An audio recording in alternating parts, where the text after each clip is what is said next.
Hey there, it's Stef. Welcome to the Stef Fox podcast. Hi friends, welcome to the Stef Fox podcast. I am Stef Fox and I'm so happy you're here with me today. Today's conversation, I am just joining you live, just me, and I wanted to talk to you about how to reignite a coaching culture inside of your salon business. This is hands down your biggest opportunity if you're a salon owner that is focused on retention of employees in your business and growth. Now, why retention? Well, people that are growing and that feel invested in have a much higher likelihood of staying. And of course, you get them growing by investing in your ability to grow them. Because the honest truth is, if we look at somebody's numbers, that's the best they know how to do right now. Nobody shows up wanting to fail. Nobody wakes up and comes into the salon and says, wow, I'm really just going to suck at retail today, guys. They come in and something is blocking their ability to actually do the work at a higher level. Now, that something could be capability. They legitimately don't know how. Or that something could be capacity. Maybe there's something going on internally. Their nervous system is not in alignment with the type of energy needed to show up the way they need to show up. So we want to think about what are some of the blocks that you can help remove as their leader so that you can ignite a culture of coaching. So I think the first thing I want to address is to get you thinking as the leader in the salon, what is your mindset around coaching? Now, I work with a lot of salons all over North America, and unfortunately, the culture of coaching has really turned into a check the box kind of situation. It's time intensive, it feels overwhelming at times, and you often hit either resistance to feedback, you hit people pleasing where they smile and nod and then they go and do nothing, or you get into kind of a conversation that has nothing to do with the numbers and it turns into like a little friendly chit chat and they leave and you leave that session yourself thinking like, what was the point of that 30 minutes or hour I just spent with my team? Now, if you have a small team, maybe it doesn't bother you that you lost a little bit of time, but if you're somebody that has a larger team, even 10 or more, and a lot of my clients have 50, 100, 400 employees. So this becomes a much bigger problem. If you're wasting time, it doesn't add value for them and it doesn't add value for you. And, if we tie that back to what actually the relationship to retention looks like, your experience that you help create over time in the business is going to drive their desire to stay. And if your experience involves lackluster coaching conversations, that is taking away from their experience. So you're actually, even though you think you're doing something good, you're hurting your long-term retention of employees. So what does this look like? First and foremost, what do you think about it? And I would encourage you to ask yourself why you believe coaching is valuable. And I'm going to tell you why I believe it's valuable, and hopefully this helps shift your thinking a little bit from just a check the box, I need to do this thing. So people pick a place to work in the professional beauty industry because they want to grow. And if they've picked you, they've given you an A. Think of it that way. Like you picked a restaurant, you don't go to a restaurant assuming it's going to be bad. You go to the restaurant assuming it's going to be good. So they're picking your salon thinking, oh, it's going to be great. The way you show up in it as a leader is going to keep that A, or it's going to drop it down to a B or a C or lower. So you've got to think about what is your job as a leader. Now my definition, Stef Fox definition of leadership, is helping people grow. I think about this as there's a level that they're at, and there's a few stairs above that they're trying to get to, and whatever's in the middle of where they are and where they're going is my job. It's my responsibility and it's my privilege to help them close the gap between. So I have to either have the answers to the gap, or I have to be able to connect them to the resources that are. Now that's an important distinction for you. Leaders, you do not have to have all the answers. Like, cut yourself some slack. You do not have to be an expert at all things. I know this especially can feel challenging if you're not a service provider yourself and you can feel a little intimidated by these coaching conversations. So just know that the job is to close the gap, and you need to set the time up with that person and set the relationship up in a way that they understand why you're spending the time. So we want to make sure there's rapport. We want to make sure there's respect. We want to make sure that they realize your job is to help them grow. I'm a big fan of actually talking about this in my job postings, in my interview process, in my onboarding, and then reminding them regularly, hey, we got to have a conversation. It may not feel very comfortable for you, but I just want to remind you, my job is to help you grow. I'm trying to get you to wherever you want to go. Notice I say wherever you want to go. Because I believe in salon leadership, we're supposed to kind of hold the vision for what everything needs to look like for the big picture, right? We want to hit $1 million, $2 million, $5 million, $50 million in revenue. That's our vision. We have to help inspire, teach, coach every single person on our team to be able to kind of fall up under that and help get us to that number. But we can't make it about our number. We have to make it about their skill set, their vision, their goals, things that intrinsically matter to them. And by intrinsic, I mean tug on their heartstrings, have strong meaning, are not just an extrinsic reward, like I'll pay you more if you do, Y. Because then you pay them more, and eventually they just want more for doing the same thing, because that's human nature. There's nothing wrong with that. But they're not long-term motivated to do the work. So you got to get together how you feel about coaching, how you view yourself as a leader and this responsibility of being a coach. And then before you can actually get into the coaching, you got to make the time in your schedule to do it. And it's critically important that you do it consistently. I see way too many salon leaders have a session, decide they're too busy, and then they don't do the next quarter, or they skip a quarter or two, or they skip a month or two. Like, you cannot do that, because you're telling your team it really doesn't matter. And what you need your salon team to believe is that the most important part of their work is having conversations about growth and development, and that you are there for them, you have their back, you are actually right beside them in the work. And you can have that establishment and that relationship develop if you schedule time for them.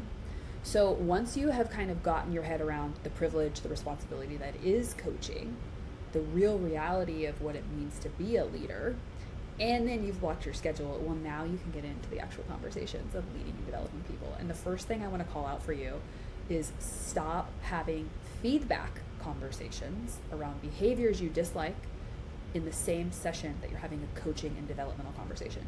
What I mean is, get rid of the but sandwich where you go, you're so good at this, but if you tried, right? Stop that. Guys, it doesn't work. Everybody knows what it is. It doesn't feel good. It feels like a backhanded compliment. And you want your team to actually love coming to the sessions where they know you have a coaching and development session. And call it what you want, right? We've got salons that call it hopes and dreams. We've got salons that call it vision sessions, coaching sessions, one-on-ones, whatever. But make sure that the one that is about developmental coaching feels like an exciting conversation so that they want to come to it.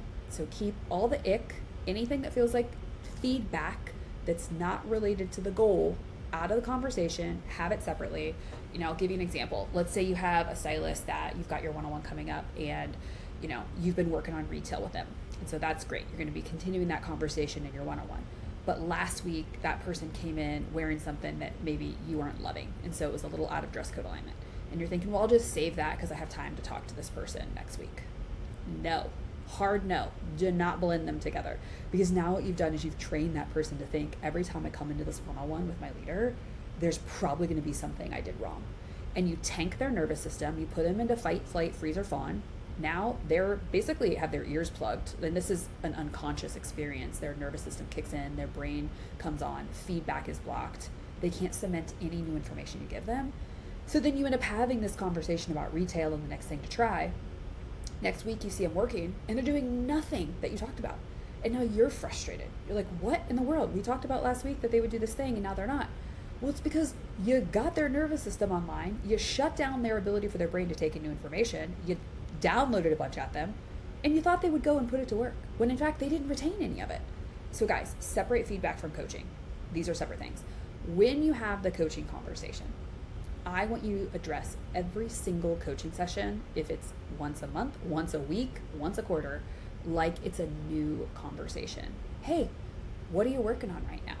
Now you might say to them, are we working on what we were working on last week? Or are we working on something different? It's just like with a guest. Let's say it's a return guest. Hey, let's talk about your hair. Are we recreating what you had, or are we talking about something new? You don't skip the consultation with a return guest just because you think you know. Do not skip the conversation with your team just because you think you know what they're working on, because maybe something is pivoted for them. So we want to ask, what are you wanting to work on right now? What feels most important to you? And once they can name a thing, and by the way, notice I said a thing, not multiple things, because you're going to get more movement if you get their energy focused on one thing. Get them to name a thing. Then you've got to get them to talk about, well, what's going really well with that right now? What feels the hardest right now? So we're kind of a yin and a yang. What's going well? What is feeling hard? And then you want to ask them, What's one thing you think you want to try that could move you further ahead? And now this is the time where you get to step in as a leader and ideate with them, because they may not know. Now, they may, in this setting, if their nervous system feels good and they're feeling safe, be able to say, well, I haven't really been asking great consultation questions in retail. I've just been walking people through the front at the end of the service and, pulling product. I think one thing I could try is asking better questions. Awesome, I love that. Well, let's talk about the questions you want to ask. I can help you come up with a few ideas and you can see which one feels right. But they may also say, well, I don't really know what I should do differently. Now, this is your opportunity as a leader to step in from coach mode to teacher mode, because remember, coaching is extracting ownership thinking. It's not telling people what to do. So now you're actually going to get into the telling. So you actually have to start teaching or facilitating conversation, sharing information, presenting information even. You can kind of think of your role a little bit, any of those. You've got to share info. If you don't have the info, let's say you have never sold retail yourself from behind the chair because you're not a service provider, or maybe you just aren't sure, then you might say something like, I think what would be really valuable is to have you spend some time observing Jessica, because she's our number one retailer in the salon. So maybe what would be good is if you spent a day or two just kind of between guests, like listening for what you hear Jessica say in the front end of her consultation. Maybe have a peek at what time her services start, and try to catch a few of them.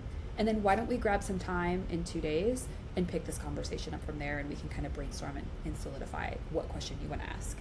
Now, maybe you solidify it right then because you do know. Regardless, you have to help them either through pointing them to an expert or having the answer for them. And then the last part of a great coaching conversation is you as a leader saying, how can I support you with this? How can I help you with this? And they may say, I don't know.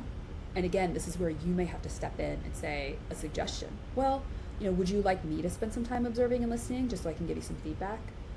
As example, and I tell my team this, I'm the type of person that if somebody gives me directions, verbal, here's the address and turn right and then go a mile and turn left, I'm literally smiling and nodding. And then when I get into the act of driving, I don't remember a thing. And this happens in coaching too. This happens in the middle of our service. We go all the way through the service and we totally forgot to ask the question that we planned to ask. So this is why you listening and observing and being able to give them feedback is so important. And you want to break that down for your team members so that they understand this isn't negative feedback. You want to be able to preface for them, hey, part of my support is the ability to kind of listen and observe, not in your face kind of listen and observe, but kind of from the sidelines, and be able to approach you. What do you think that sounds like? And would you appreciate that? And are you okay if I do that? You can ask for permission. And then you can also say, how would you like to receive that feedback? Do you want me to, hold some feedback for the end of the day? Do you want me to approach you after a guest, in between guests? Do you want me to block some time with you, just 5 minutes tomorrow morning and talk about the prior day? Do what works for them. Guys, everybody is different, and really solid leadership is intentional about learning each of those differences. And this takes time. And so you might be thinking, Stephanie, wow, all of this intentional time sounds like a lot. But I'm going to close this podcast, and I'm keeping this a tight one for you. I'm going to close it by reminding you that the thing that has revenue production inside of your salon is your people. And so if you put energy on growing the people and less energy about managing all the projects and tasks and ideas, you'll actually grow your business. So don't get confused. Right now, most salon owners spend 80% of their time on things that don't actually drive the business forward because they're not focused on the people. And then they carve out this little sliver and say, oh, I have my monthly coachings or my quarterly coachings. Flip it upside down, guys. And I know you have business operations that matter. I get it. But the thing that grows your business is growing your people. So I hope that's encouraging.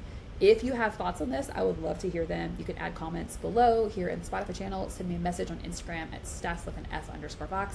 Or you can always hit me on email, steph@aleadershipreset.com. I wish you the best of luck in your coaching conversations, and I look forward to you catching the next episode. If you enjoyed this one, make sure you give us a follow. We send out a new episode every single Monday. Thanks.